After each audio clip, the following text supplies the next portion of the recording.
வணக்கம். நான் பூர்ணா மதுரையில இருந்து சார். பூர்ணா சார் வாழ்த்துக்கள்மா. ரொம்ப ரொம்ப நன்றி சார். உங்களுடைய ஆசீர்வாதம் தான் சார். அந்த விதை விதை தான் சார். உண்மையிலேயே நீ சாதிச்சுட்ட. ரொம்ப ரொம்ப நன்றி சார். மிகப்பெரிய ஒரு சாதனமா, ஒரு வறுமையான சூழல்ல ஒரு சாதாரண பள்ளியில படிச்சு இவ்வளவு தடைகளை தாண்டி நீ ஜெயிச்சிருக்கிற. உண்மையிலே ஒரு மிகப்பெரிய ஒரு சாதனமா சார். ரொம்ப நன்றி சார். உங்ககிட்ட பேசுறப்பதான் எனக்கு என்னோட இதையே உணர முடியுது. நம்ம ஏதோ பண்ணிருக்கோம் அப்படிங்கிறது.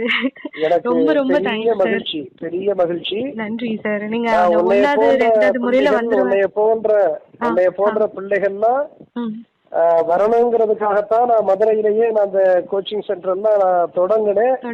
பட் நீ வந்து அதை இன்னைக்கு வந்து நிறைவேற்றி இருக்க. நீ வேற எங்கேயோ சென்னையில படிச்சாலும் கூட என்னுடைய ஆசையை வந்து நிறைவேற்றி இருக்கிற.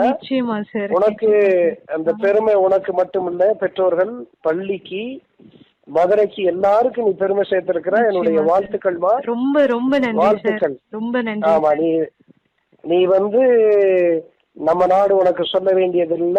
நம்ம நாடு ஏழைகள் நிறைந்த நாடு. அப்படிப்பட்ட ஒரு நாட்டுல உனக்கு பெரிய வாய்ப்பு கிடைச்சிருக்கு. அதனால ஏழைகளுக்கு நீ நேர்மையா, கடைசி வரைக்கும் நேர்மையா நின்று சேவை செய்யணும்னு நான் வாழ்த்துறேன். ரொம்ப நன்றி சார். ரொம்ப நன்றி சார். உங்க கூட பணியாற்ற அனுபவம்காக நான் வெயிட் பண்ணிட்டு இருக்கேன் சார். நிஜமா வந்து பண்ணணும் சார். இணைந்து உங்க கூட இணைந்து நிறைய பேர் ரீச் பண்ணணும் சார். நிச்சயமா உன்னால முடியும். நீ மிகப்பெரிய சாதனை எதிர்காலத்துல செய்வ. நன்றி முடியும். நான் இங்க மதுரை வரையில ஒருவேளை நீ பயிற்சிக்கெல்லாம் போறது தாமதம் ஆகுது அப்படிங்கிற மாதிரி இருந்துச்சுன்னா மதுரை வரையில நேரா வந்து வாழ்த்துறேன். ரொம்ப நன்றி சார். ரொம்ப நன்றி. ஆமா, நேரா வந்து வாழ்த்துறேன். ஆமா, உன்னுடைய அம்மாவுக்கு இந்த பெருமை சேரும், அப்பாவுக்கு பெருமை சேரும். ரெண்டு பேருமே பெரிய பங்களிப்பு செஞ்சிருக்காங்க. அவங்களுக்கும் சேர்த்து என்னுடைய வாழ்த்துக்கள்மா. நன்றி சார். சரியா? ரொம்ப எனக்கு மகிழ்ச்சி இன்னைக்கு உன்னோட பேசுனதுல. எனக்கு ரொம்ப மகிழ்ச்சி. நீங்க உங்ககிட்ட நேர்ல வந்து பேசுறதுக்கு முன்னாடியே மதுரை சகாயம் சார் அப்படிங்கறது வந்து அப்பயே விவரம் தெரிய ஆரம்பிச்சப்பதான் உங்களுடைய பெர்ஃபார்மன்ஸ் அந்த மாதிரி இருந்தது. மனசுல தாக்கத்தை ஏற்படுத்தியது. அது ரொம்ப ரொம்ப நன்றி சார். மதுரைக்கு நீங்க வந்து நிறைய பண்ணிருக்கீங்க. ஒன்றும் இல்ல. நீ காட்டிலும் நீ பெரிய அளவுக்கு செய்வ. என்னைய முன்மாதிரின்னு சொல்லுவாங்க. ஆனா நீ பல பேருக்கு முன்மாதிரி எதிர்காலத்துல இருக்க போகிற. ரொம்ப நன்றி. ரொம்ப வாழ்த்துக்கள். நீ இவ்வளவு தடைகளை உடைச்சு நீ வந்திருக்கிறது பெரிய சாதனை. நான் உன்னைய பார்க்கையிலே நான் சொன்னேன், நீ நிச்சயம் வந்துட போற அப்படிங்கிற மாதிரி சொன்னேன்.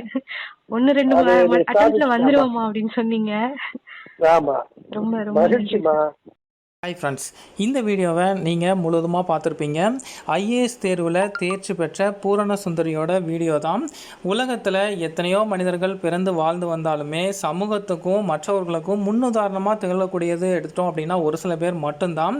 உடலில் எந்த குறையுமே இல்லாமல் முழு ஆரோக்கியத்துடன் இருக்கக்கூடிய மனிதர்களே பார்த்தீங்க அப்படின்னா வாழ்க்கையில் அன்றாடம் நிறைய பிரச்சனைகளை எதிர்கொள்ள முடியாமல் ரொம்பவே சோர்ந்து போய் வாழ்க்கையை வெறுக்கக்கூடிய அளவுக்கு வந்து மாறிடுறாங்க. இருந்தாலும் பூரண சுந்தரி எடுத்துட்டோம் அப்படின்னா தன்னுடைய 5 வயதிலே பார்த்தீங்க அப்படின்னா 2 கண் பார்வைகளையுமே இழந்திருக்கிறாங்க.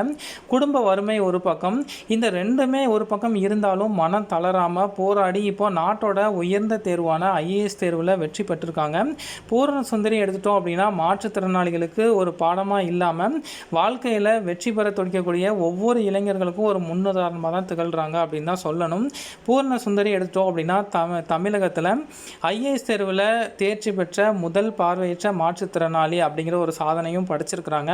அது மட்டும் இல்லாமல் இந்த ஐஏஎஸ் தேர்வை தமிழ்லேயே எழுதி தேர்ச்சி பெற்றவங்க அப்படிங்கிற ஒரு சாதனையும் படிச்சிருக்கிறாங்க. இவங்க மதுரையை சேர்ந்தவங்க. இந்த ஐஏஎஸ் தேர்வில் தேர்ச்சி பெற்ற உடனே பூரண சுந்தரி சொன்ன ஒரு முதல் வாக்கியம் என்ன அப்படின்னா, மாற்றுத்திறனாளிகளுக்கு உதவுவதே என்னுடைய முதல் நோக்கம் அப்படிங்கிற மாதிரி அவங்க சொல்லியிருக்கிறாங்க. ஸோ இவங்களை பற்றிய உங்களுடைய கருத்துக்களை மறக்காமல் கமெண்ட் பாக்ஸில் ஷேர் பண்ணுங்கள். Thank you friends.